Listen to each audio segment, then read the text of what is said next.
Israel and its biggest ally, the United States, again isolated, furiously attacking the International Criminal Court's decision to issue arrest warrants for Benjamin Netanyahu and Yoav Gallant. Most European nations say they'll execute the warrants if either man steps on their soil. So what might happen next? This is Inside Story.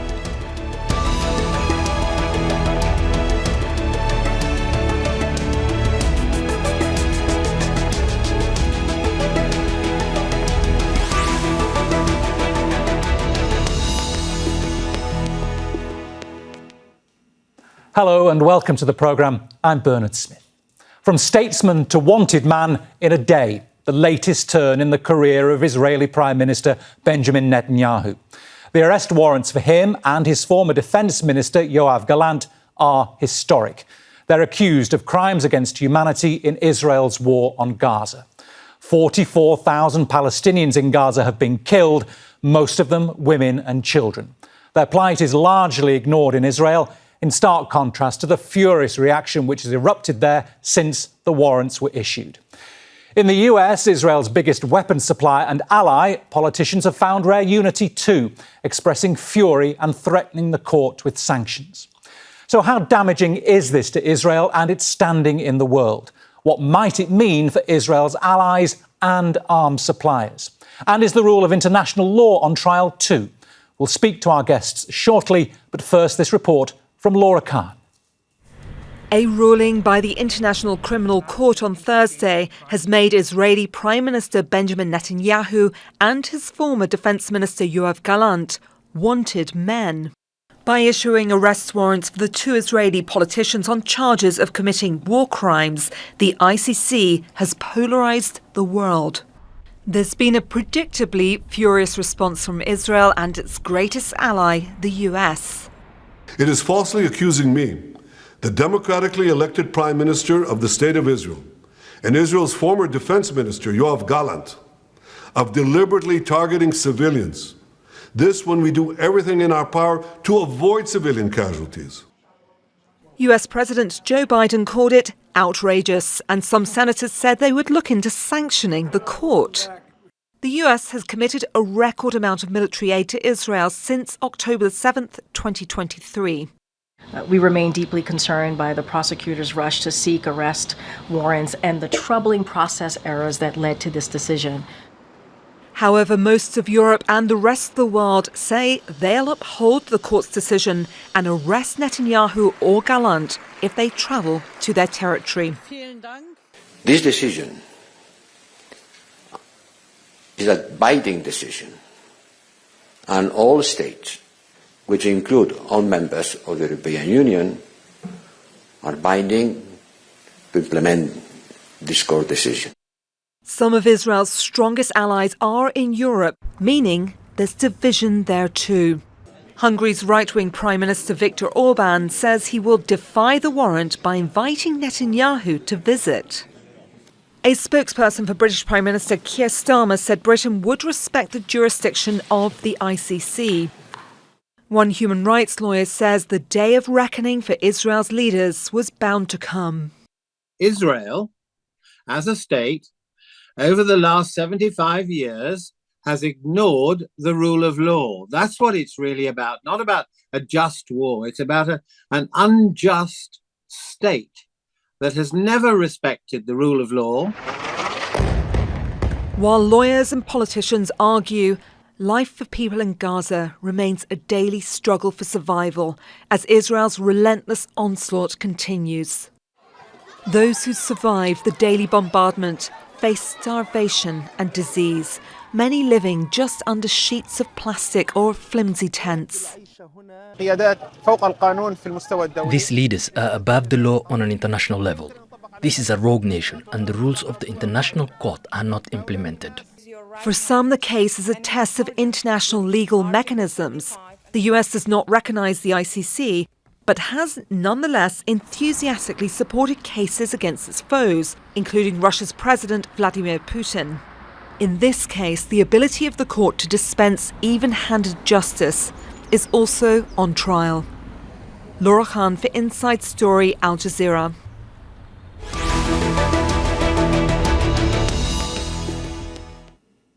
OK, let's bring in our guests. In Tunis, Francesca Albanese, the UN Special Rapporteur on the occupied Palestinian territories.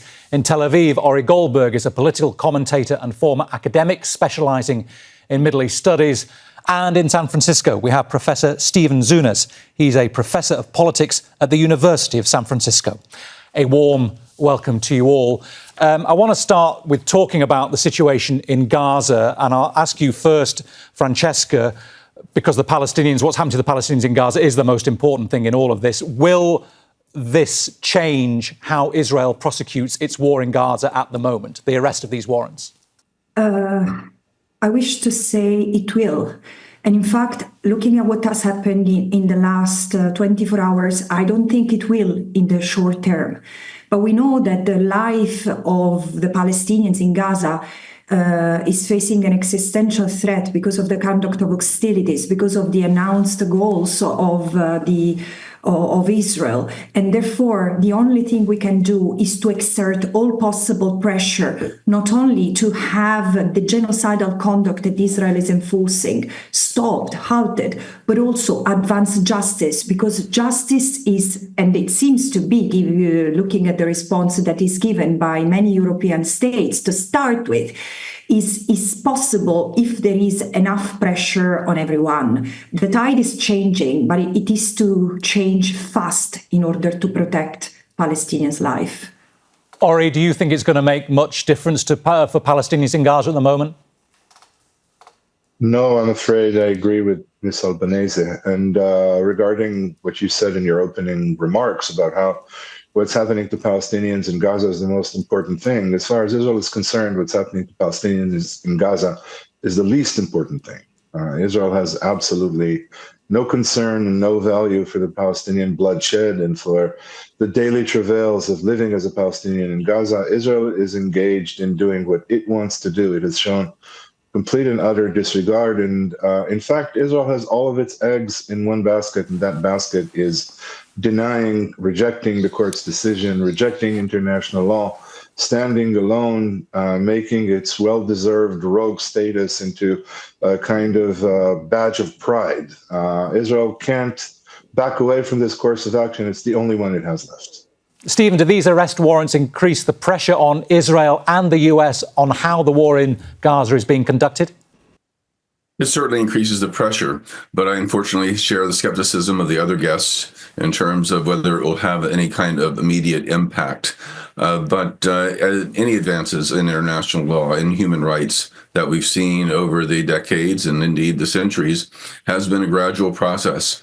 And I certainly see the indictments as a step in the right direction, even though, unfortunately, the Palestinians will not be feeling the impact anytime soon.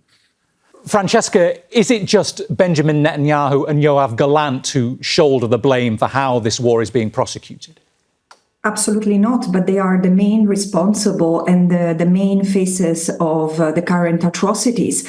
Let me say, I've been disgruntled with the overall process of this investigation from the very beginning because of disconcerting omissions. So first of all, there is the pre-October 7 context, the establishment of the colonies, the mass arrest and detention, which has resulted in international crimes, including arbitrary deprivation of liberty on a mass scale.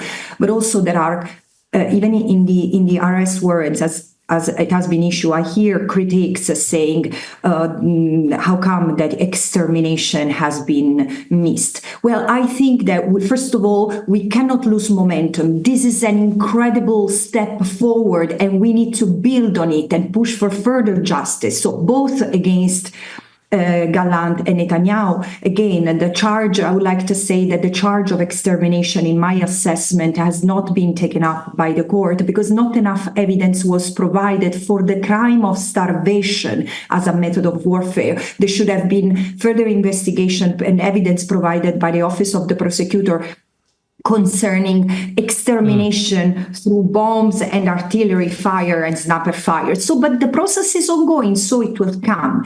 And as it will come, I hope that the investigation will be broadened to other alleged criminals in Israel, especially the architects of the annexation and the taking of the land that is unlawfully occupied But also, it's the overall apartheid system imposed by Israel that makes conditions of life untenable that is to be interrogated. Yeah, and so, Ori, does responsibility for this war lay just in the hands of Netanyahu or Gallant or others, or is there other questions to pose to Israeli society as a whole? It most certainly doesn't start or end with Netanyahu or Gallant. There are many in Israel who would like this to be seen as a wrongdoing on the part of Netanyahu. The only protest movement in Israel at the moment is one that focuses on Netanyahu and his personal wrongdoings. Israeli society as a whole should be, at the very least, asked questions, if not put on trial. The tremendous effectiveness of this genocide, the unprecedented facility with which it has been carried out, has to do with a structure of a system that has so deeply internalized the dehumanization that has been characteristic of Israeli policy vis-a-vis the Palestinians pretty much since Israel's inception, that there's absolutely no need for a detailed, organized plan to carry out clearly defined goals. All that needed to be done was to unleash Israel's military, Israel's force, with the aid of the United States and other members of the international community on Gaza, and leave it completely unrepressed, because that, I think, is the true evil of the Israeli genocide. It's the impunity that Israel has enjoyed since it has existed, and that impunity is what needs to be under question. That impunity needs to go on trial. That is most certainly not limited to Netanyahu and Yoav Gallant. Stephen, US President Joe Biden said that treating Hamas, Israel is the same as equivalent to Hamas is outrageous. Should Israel's leaders be treated differently from Hamas, be viewed differently? Actually, what President Biden said is untrue. The Israeli leaders and the Hamas leader, and had they survived, the two other Hamas leaders that were targeted in this investigation, are being prosecuted for distinct and separate crimes. So it's not the same. In fact, the Hamas leaders were charged with more serious crimes overall. So this idea that there's some kind of bias against Israel really is groundless. And indeed, look at the fact that there have been 67 people indicted by the International Criminal Court since its founding in 1999. This is the very first time that any Israelis have been indicted, first time any Jews have been indicted, first time any body from a pro-Western government has been indicted. So this idea there's somehow a bias in the ICC that led to these indictments of the Israeli officials is completely groundless. Francesca, could the Israeli government have done anything to avoid these warrants being issued? Remember, they were warned repeatedly over not letting in enough aid. They knew these were coming. Could they have stopped it? Absolutely. This could have stopped on the 9th of October. This should have never started in the first place, and they've been given warnings after warnings. This should have stopped in mid-October, when 30 UN special rapporteurs started warning of the risk of genocide, the serious risk of genocide, and after 2 weeks concluded that the genocide was ongoing. When South Africa instituted its proceedings again at the ICJ for Israel's breach of the Genocide Convention, when the ICJ issued the first series of provisional measures in January, and then the second in March, and then the third in May. It could have stopped when the UN Security Council passed a resolution ordering a ceasefire. It has continued, and this is why I found it really appalling, the kind of defense that Israel is opposing, denouncing the ICC's work as a Dreyfus trial, because it's exactly the opposite. And such a deeply flawed comparison should offend the entire Jewish population around the world, because we shall not forget that Dreyfus was wrongfully accused of treason, while Netanyahu proudly told the world that he will erase Gaza, and he actually has done it in front of the entire world. So equating the two is not only baseless, but also a disgraceful misuse of history to deflect accountability for atrocity. And Francesca, Israel's government tried to argue that it has a robust judiciary that can rigorously probe misconduct. Why didn't the ICC go for that argument?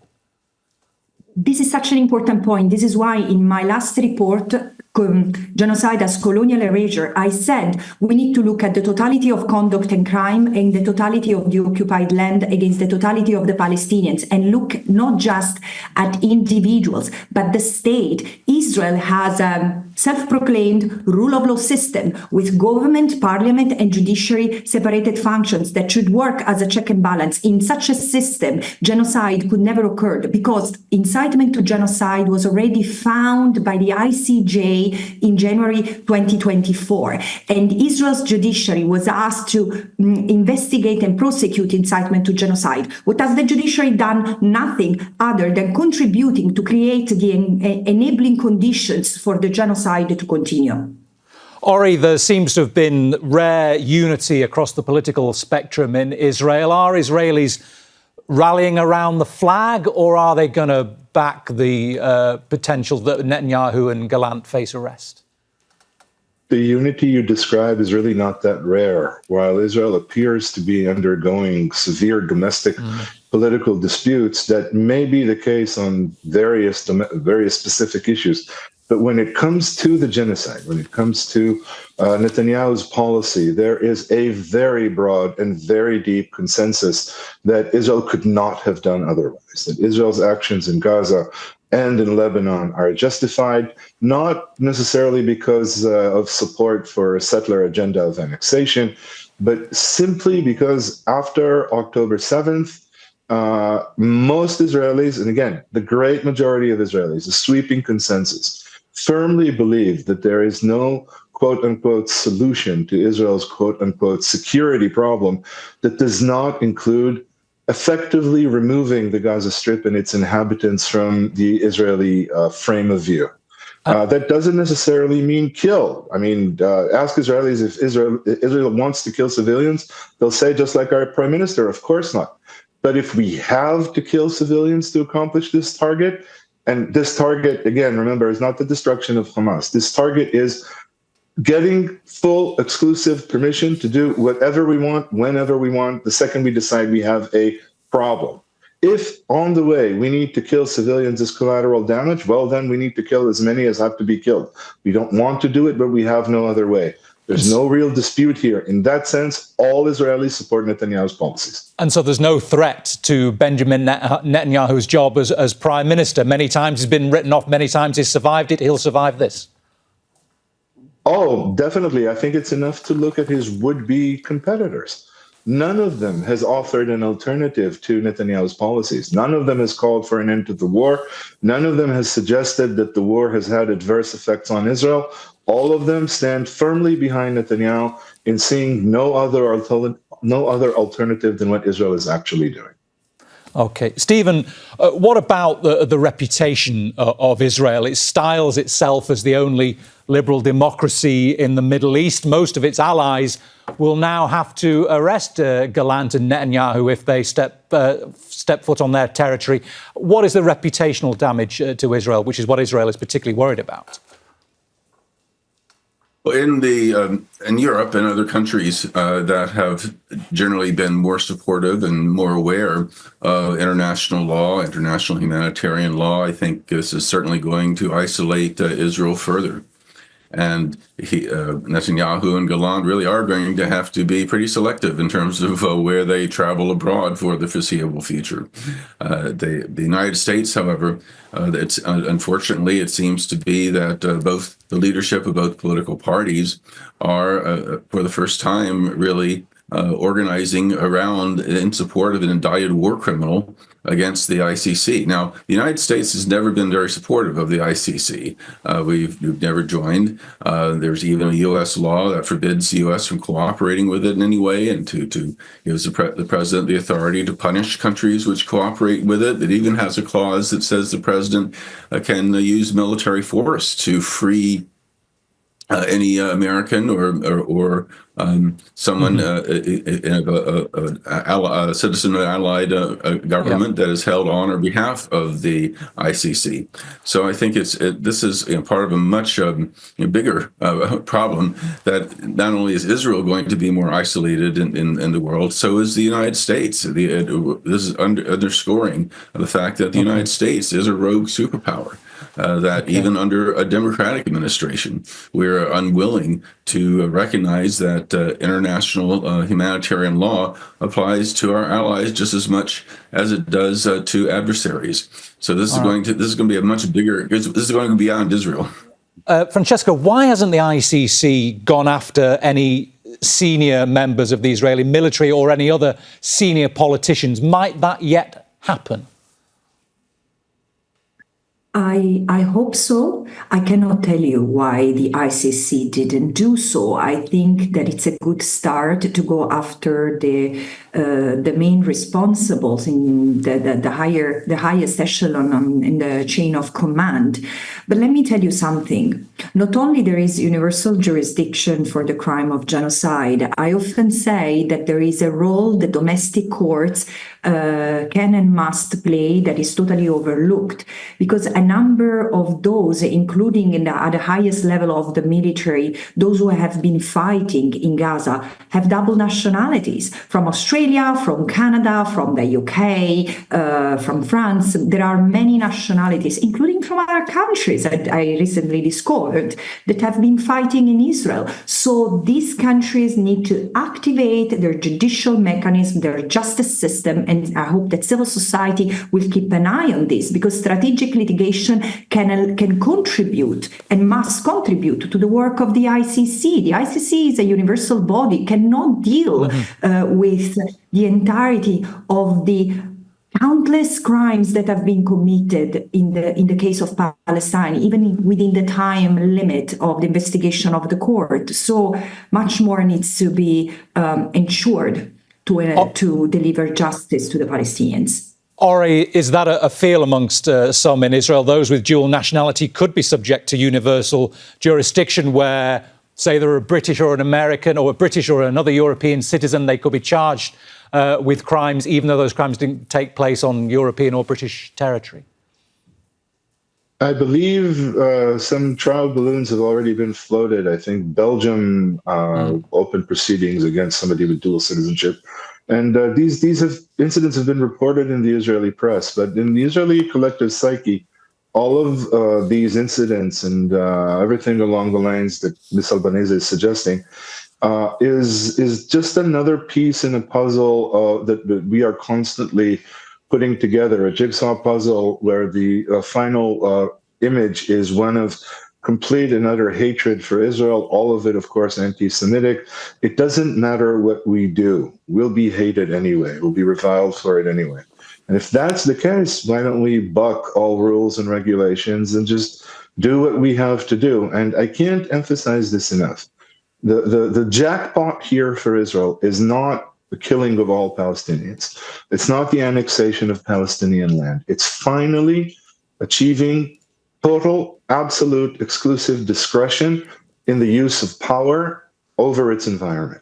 But Israel wants to get out of this, and this is very visible. We're talking about Gaza, but it's very visible in the ongoing discussions over ceasefire in Lebanon. Israel wants an official international document that grants it permission to do whatever it wants, wherever it wants, to whomever it wants. That is what Israel is after. It's not about Israel will reach its goal and then it'll stop. That is what we want, and as long as we don't have that, well, we'll just show the world the implications of denying us what is our birthright.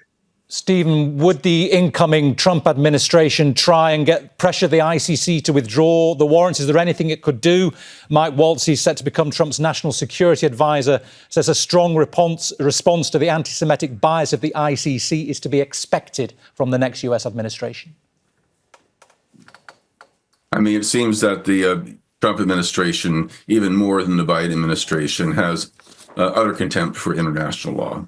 I mean, President Trump has contempt for domestic law when you look at the multiple indictments against him. I mean, this is despite the United States reputation, despite our self-image as a country of law, not of men. We have always been an international outlier when it comes to international law. And again, despite playing such a key role in the founding of the United Nations, and many of these international legal statutes are the basis of the ICC's work, including these indictments. And so I think really this is going to this is going to force Americans, I think, to have a greater discussion about what we actually stand for. The one good thing about Trump coming in, however, is I think it might give some Democratic politicians more freedom to speak out against the U.S. policy, since it's being committed by a Republican president instead of a Democratic president. And maybe, just maybe, at least in some of the more progressive wings of the Democratic Party, we can finally get some people to talk seriously about international law and America's obligations. And Francesca, might this set off further consequences for Israel further down the road? The Europeans, in terms of supplying weapons, in terms of the free trade agreement that Israel has with the European Union, could there be further consequences? Let me say something that comes to my mind first and foremost.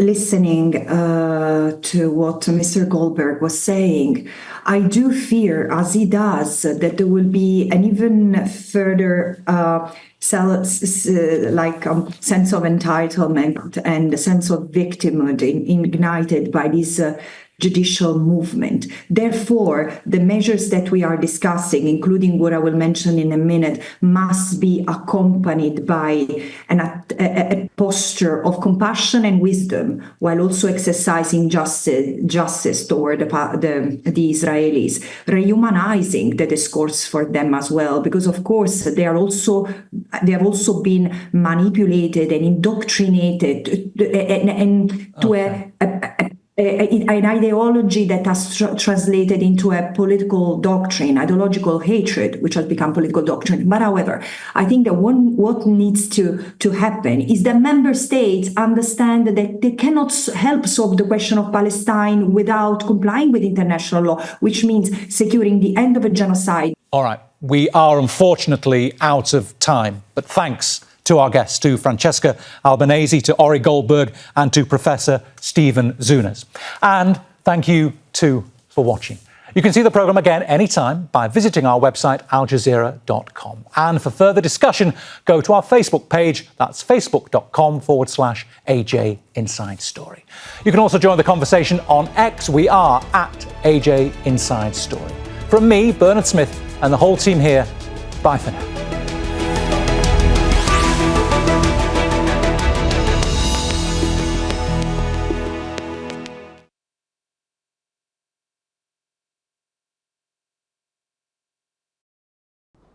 Make sure to subscribe to our channel to get the latest news from Al Jazeera.